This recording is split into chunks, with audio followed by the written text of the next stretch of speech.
नमस्कार, city post के इस कार्यक्रम में आपका स्वागत है। मैं हूं श्रीकांत प्रत्युष। आप देख रहे हैं कि बिहार की राजनीति गरमाई हुई है और सबसे ज़्यादा गरमाई हुई है राजनीति कानून व्यवस्था को लेकर। जिस तरह से अपराधी खुलेआम चुनौती दे रहे हैं, बड़े बड़े वारदात को अंजाम दे रहे हैं, आम आदमी तो चिंतित है ही, दूसरी तरफ नेताओं के अजब गजब बयान आ रहे हैं, जिसको लेकर बिहार की राजनीति गरमाई हुई है। सुशील मोदी गए थे बोधगया और वहाँ पर पितृपक्ष मेला का उद्घाटन करने उन्होंने आग्रह किया हाथ जोड़कर अपराधियों से कि मैं आपसे आग्रह करता हूं कि आप 15 दिन तक इस उत्सव के दौरान कोई अपराध मत करिए, क्योंकि देश दुनिया के लोग यहाँ आते हैं, इससे बदनामी होगी। उनका भाव भले कुछ भी रहा हो कहने का, लेकिन एक उप मुख्यमंत्री द्वारा अपराधियों के सामने हाथ जोड़कर विनती किए जाने को विपक्षी पार्टियों ने लपक लिया है और लगातार उन पर हमले हो रहे हैं। विपक्ष तो हमला कर ही रहा है, सत्ताधारी पक्ष के नेता भी कुछ हमला कर रहे हैं, अपनी दुश्मनी साध रहे हैं सुशील मोदी के साथ। गोपाल नारायण सिंह बीजेपी के नेता हैं, बड़े नेता हैं, और वो लगातार सुशील मोदी पर निशाना साधते रहते हैं, कोई मौका नहीं छोड़ना चाहते।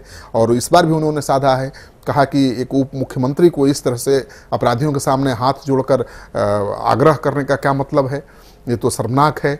तो बीजेपी के नेता के भी निशाने पर मोदी आ गए हैं। मोदी से आज मीडिया वालों ने पूछने की कोशिश की, उनकी घेराबंदी भी की, सवाल पूछा भी, लेकिन चुपचाप रहे, कोई जवाब उन्होंने नहीं दिया कानून व्यवस्था को लेकर या अपने बयान पर फिर दोबारा कुछ नहीं बोला।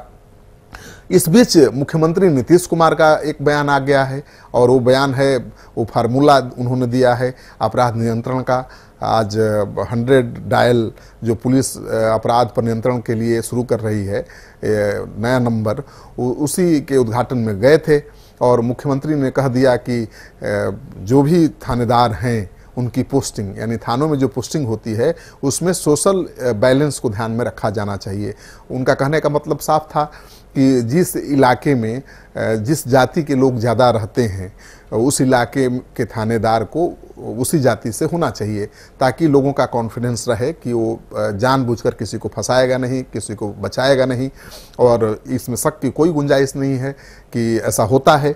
मुख्यमंत्री के इस बयान को लेकर अब हंगामा हो गया, विपक्षी निशाना साधने लगे हैं और कह रहे हैं कि देखिए मुख्यमंत्री हैं और कह रहे हैं कि थानों के पोस्टिंग में भी सोशल बैलेंस होना चाहिए, यानी सोशल इंजीनियरिंग थाने में पुलिस में भी ला दिया। ये तो कानून व्यवस्था कैसे सुधरेगा? थानों में तो योग्य और सक्षम अधिकारी पदस्थापित किए जाने चाहिए और ये जाति के आधार पर अधिकारियों की पदस्थापना की बात कर रहे हैं। दरअसल मुख्यमंत्री नीतीश कुमार ने जो कहा है उसकी ये मजबूरी है। हमारा जो सामाजिक ताना बुना है और जिस तरह से हमारी पुलिस व्यवस्था है, इसमें शक की कोई गुंजाइश नहीं कि पुलिस वालों पर अक्सर जाति के नाम पर पक्षपात करने का या किसी को प्रताड़ित करने के आरोप लगते रहे हैं। इसमें कोई छुपी हुई बात है नहीं। और उसी बात को टालने के लिए, उसी टकराहट को टालने के लिए उन्होंने इस तरह का बयान दिया होगा कि जिस इलाके में ज़्यादा संख्या जिस जाति का है, अगर उस जाति से कोई थानेदार होगा तो बहुत आसानी से लोगों को टैकल कर सकता है और लोग भरोसा भी करेंगे, ये भी नहीं कहेंगे कि दूसरी जाति का है इसलिए प्रताड़ित कर रहा है।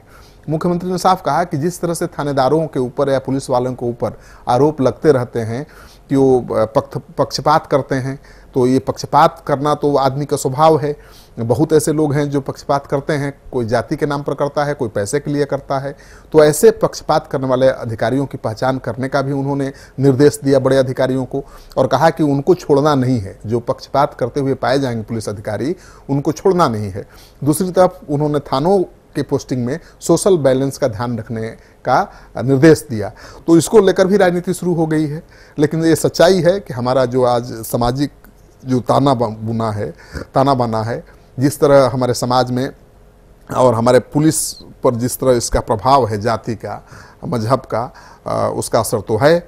और निश्चित रूप से मुझे लगता है कि सबको प्रतिनिधित्व मिलना चाहिए हर जगह। पुलिस में, प्रशासन में हर जाति बिरादरी के लोग रहेंगे तो बुराई क्या है। लेकिन योग्यता को दरकिनार करके, नज़रअंदाज करके अगर जाति के आधार पर किसी अधिकारी की पोस्टिंग होगी, यानी केवल जाति ही योग्यता बन जाए और योग्यता को कोई महत्व नहीं दिया जाए, तब तो बात उल्टा हो जाएगा। कानून व्यवस्था दुरुस्त होने के बजाय और बिगड़ जाएगा। लेकिन मुख्यमंत्री ने जो कहा है उसका यही अर्थ सत्ताधारी दल के लोग निकाल रहे हैं कि उनका मतलब यही है कि समाज में सौहार्द का माहौल बना रहे, विश्वास का माहौल बना रहे, पुलिस पर अविश्वास लोगों को ना हो और ये आरोप न लगे कि दूसरी जाति का पुलिस वाला दूसरी जाति के लोगों को प्रताड़ित करता है, परेशान करता है।